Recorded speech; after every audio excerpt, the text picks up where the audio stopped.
ఈ సెషన్లో text formatting గురించి మరికొన్ని ఆప్షన్స్ చూస్తాం. మరి టెక్స్ట్ టూల్ని ఫస్ట్ తీసుకోండి. తీసుకున్న తర్వాత దీనికి font names, sizes, type styles apply చేయాలి అనుకుంటే మీరు టైప్లోకి వెళ్ళి ఇక్కడ ఏ ఫాంట్ కావాలో ఆ ఫాంట్ తీసుకోండి. అట్లనే సైజ్ ఎంత కావాలి, బై డిఫాల్ట్ 12 ఉంది, నేను 24 పెడుతున్నాను. అట్లనే టైప్ స్టైల్ ఏం కావాలి, బోల్డ్ కావాలా, ఇటాలిక్ కావాలా, అండర్లైనా, స్ట్రైక్ త్రూనా, ఏది కావాలో అవి సెలెక్ట్ చేయండి. బోల్డ్ పెట్టాను. సో దిస్ ఈజ్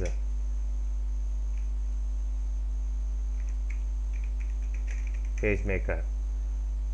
మరి ఇట్లా స్టార్టింగే ఇచ్చాం కాబట్టి అది అట్లా ఫాలో అవుతుంది. ఆల్రెడీ టైప్ అయిన టెక్స్ట్లో ఓన్లీ పేజ్ మేకర్ మాత్రమే కావాలనుకుంటే అది దాన్ని మాత్రమే హైలైట్ చేసుకోండి.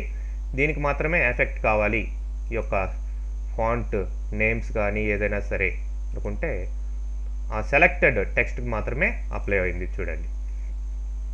అట్లానే ఈ యొక్క సైజ్ కూడాను, అట్లానే టైప్ స్టైల్ కూడా ఇటాలిక్, అట్లనే అండర్లైన్, అట్లనే స్ట్రైక్ త్రూ, ఇంకా రివర్స్ కూడా. రివర్స్ అన్నప్పుడు రివర్స్లో వస్తుంది టెక్స్ట్. మళ్ళీ ఇప్పుడు రివర్స్ తీసేసామనుకోండి ఆ టెక్స్ట్ కనిపిస్తుంది, రివర్స్లో టైప్ అవుతుంది అన్నమాట.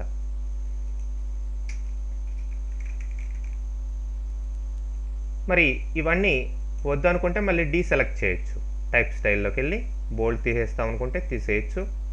అట్లానే ఇటాలిక్, అండర్లైన్ ఏవి కావాల్సి ఉంటే అవి తీసేసేయండి. మరి వీటికి కీ స్ట్రోక్స్ కూడా ఉన్నాయి. ఫర్ ఎగ్జాంపుల్ ఇక్కడ బోల్డ్ పెట్టాలి అనుకోండి, ఏముంది, షిఫ్ట్ కంట్రోల్ బి అని ఉంది. సో మనం సెలెక్ట్ చేసుకుందాం కావాల్సిన టెక్స్ట్, షిఫ్ట్ కంట్రోల్ పట్టుకొని బి ప్రెస్ చేయండి, బోల్డ్ వచ్చింది. అదే ఇటాలిక్ రిమూవ్ చేయాలి అనుకోండి, షిఫ్ట్ కంట్రోల్ ఐ.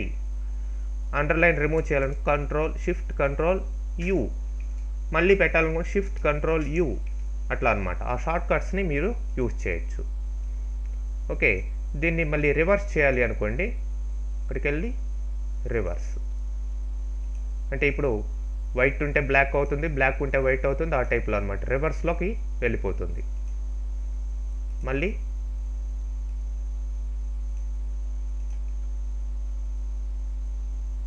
రివర్స్ చేసేయండి, మళ్ళీ మామూలుగా వస్తుంది. ఇట్లా ఈ యొక్క ఫాంట్, సైజు ఇవన్నీ పెట్టుకోవచ్చు. ఫాంట్స్ మీకు ఇక్కడ ఉన్న ఫాంట్సే కాకుండా మీరు ఓన్గా అంటే తెలుగు ఫాంట్స్ కావచ్చు, మీరు ఏ ఫాంట్ కావాలో ఆ ఫాంట్స్ని ఇన్స్టాల్ చేసుకొని వాటినంతా కూడా మీరు యూజ్ చేసుకోవచ్చు. నెక్స్ట్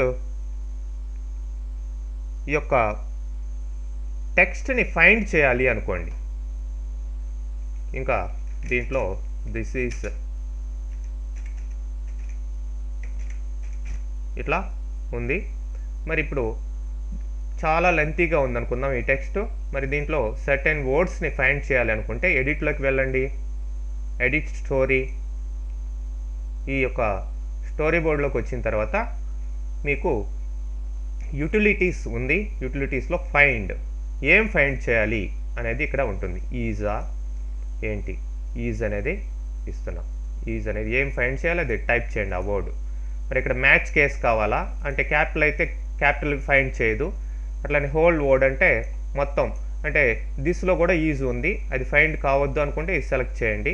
అట్లనే అట్రిబ్యూట్స్ కూడా ఉన్నాయి, చాలా అట్రిబ్యూట్స్, వీటిలంతా కూడా పెట్టుకోవచ్చు. అంటే ఫాంట్ అంటే ఏ ఫాంట్ అయినా సెలెక్ట్ కావడం, అట్లనే సైజు ఎనీ సైజ్ అని ఉంది.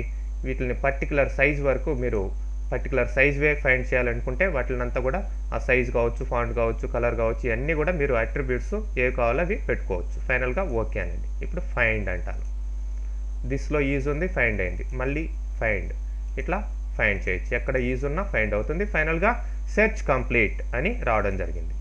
ఓకే, అట్లనే మీరు చేంజ్ కూడా చేయొచ్చు. చేంజ్ ఈజ్ బదులు సపోజ్ వర్ అనేది రావాలనుకోండి, చేంజ్ టు వర్ అన్నాం. ఇక్కడ కూడా అట్రిబ్యూట్స్, ఈ మ్యాచ్ కేసు ఇవన్నీ కూడా ఉన్నాయి. మరి ఫైండ్ అంటాను, ఫస్ట్ ఈజ్ ఫైండ్ అయింది, చేంజ్ అంటాను, చూడండి ఈజ్ బదులు వర్ వచ్చింది. అట్లనే చేంజ్ ఆల్ అంటే ఈజ్ ఎక్కడ ఉందో అక్కడంతా కూడా వర్ అయిపోతుంది. ఓకే, ఆ విధంగా చేంజ్ చేయొచ్చు అనమాట. ఇదే విధంగా మీరు స్పెల్ చెకింగ్ కూడా చేసుకోవచ్చు. అయితే స్పెల్లింగ్ చెకింగ్కి మీకు డిక్షనరీస్ కంపల్సరీగా ఇన్స్టాల్ అయి ఉండాలి. మీరు ఇన్స్టాల్ చేసేటప్పుడు పర్టికులర్ డిక్షనరీ, ఇంగ్లీష్ డిక్షనరీ వీటిని ఇన్స్టాల్ చేసుకుంటే అప్పుడు ఫైండ్ అవుతాయి అనమాట. ఫర్ ఎగ్జాంపుల్ వర్ అనే దాన్ని స్టార్ట్ చేయమంటాను, స్పెల్ చెకింగ్. మీరు చూడండి, dictionary is missing or does not support spelling అని రావడం జరిగింది. అలాంటప్పుడు మీరు డిక్షనరీని నెక్స్ట్ వర్డ్స్ని వాటినంతా కూడా యాడ్ చేసుకోవచ్చు అనమాట. ఓకే,